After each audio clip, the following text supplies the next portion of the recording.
बहुत हवा गरम घूम जानी दिन में, बहुत हवा गरम घूम जानी दिन में, लूह लग जाई मैडम ताहरा मशीन में। हरा दिल में बानी छापा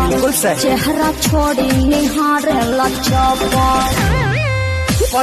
रूप तो हर लागत रहे हर दम भैलू छुर छुरी बोलता है हमारा एकदम देखिए पक्का पड़ा पर बात माइले अखिलेश के सारे तुला बोला फाइले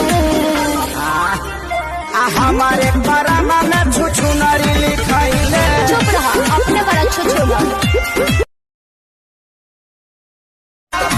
चैत में लइकन के मन होला बाबू,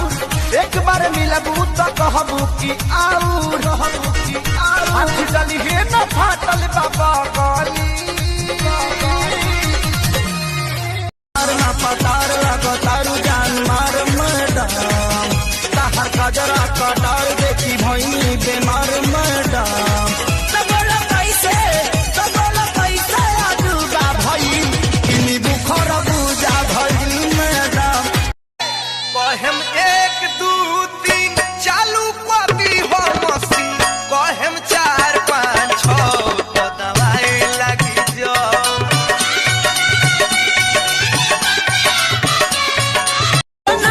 से ज्यादा हमसे